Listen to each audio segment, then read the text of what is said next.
All right, let's get right into it. The word ideology, I mean, you hear it thrown around all the time, right? On the news, all over social media, maybe even at a family dinner.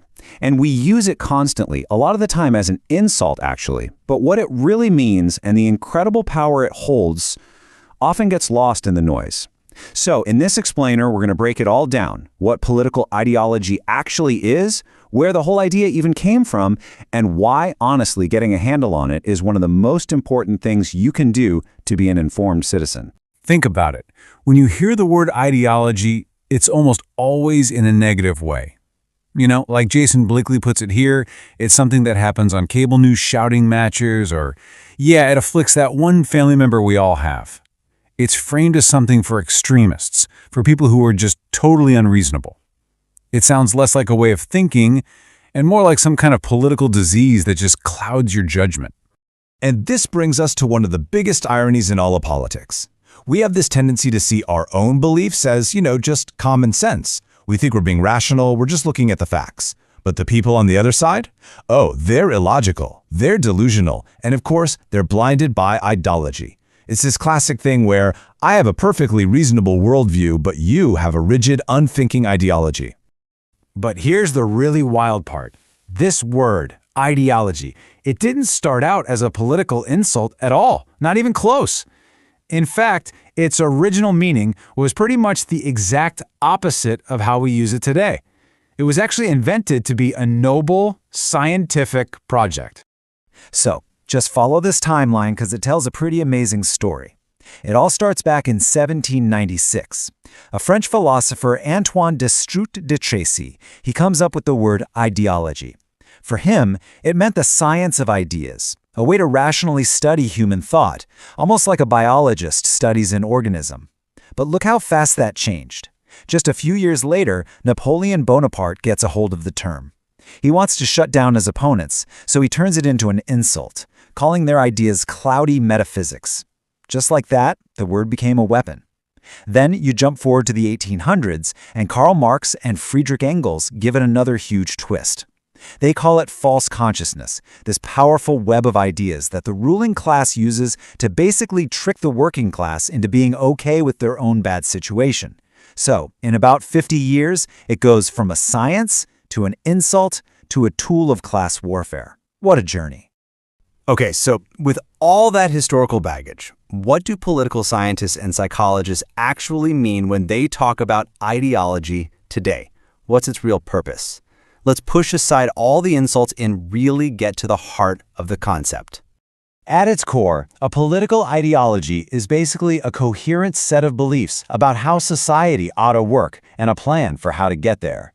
It's not just a single opinion on one issue. It's a whole shared framework, a system of thought that helps a group of people make sense of the world and agree on how it should be organized. And I absolutely love this analogy from the anthropologist Clifford Geertz. He called ideologies maps of problematic social reality. Think about that for a second. A map does more than just show you where you are, right? It helps you navigate a really complex, often confusing landscape.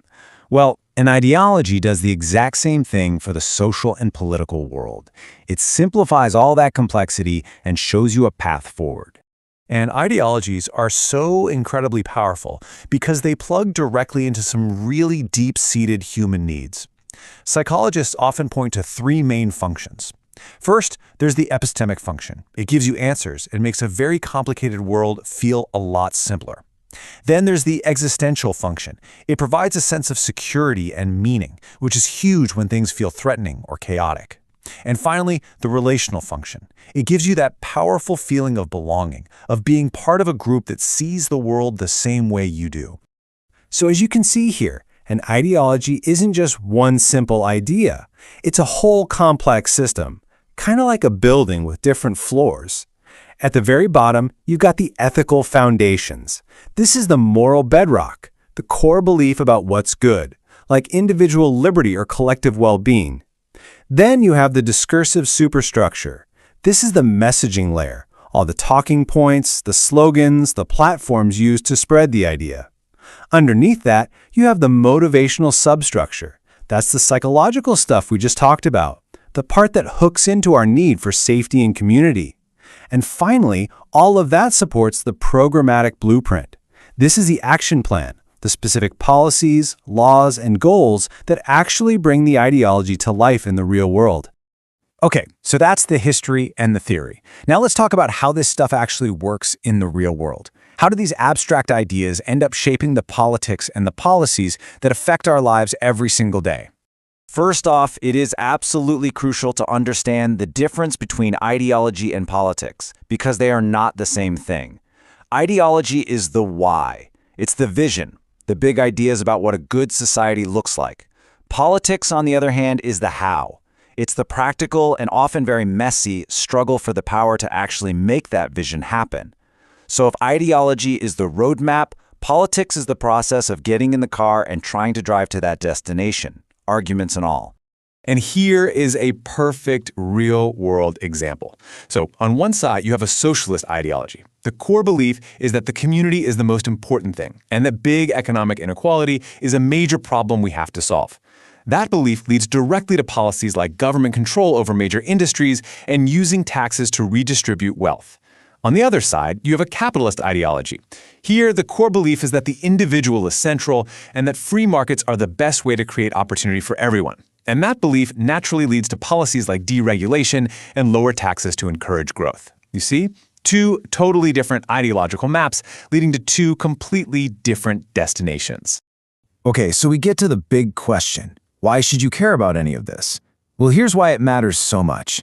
Understanding ideology is the thing that can transform you from being a purely reactive, emotional voter into a truly informed citizen.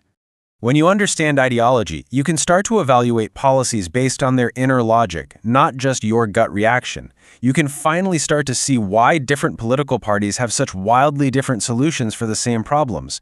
It's because they're starting from completely different maps. It lets you see the consistent thread, the framework that connects a party's position on everything from the economy to healthcare. And that, at the end of the day, empowers your vote. It helps you choose leaders whose fundamental vision for society truly lines up with your own. And listen, this explainer is really just the beginning. We've laid the groundwork, and in our next few explainers, we're going to use this foundation to explore the major ideologies that have shaped and continue to shape our world. We're going to do a deep dive into the core beliefs of liberalism and conservatism. We'll trace the histories of socialism and communism, and we're going to unpack the powerful and often dangerous forces of nationalism and fascism. It's going to be a fascinating journey, for sure. So, we'll leave you with one final thought to chew on. We've established that an ideology is a map for navigating our complex social world. The most critical question you can ask yourself is this: who drew your map? Because understanding that is the first step to understanding not just the world around you, but also yourself.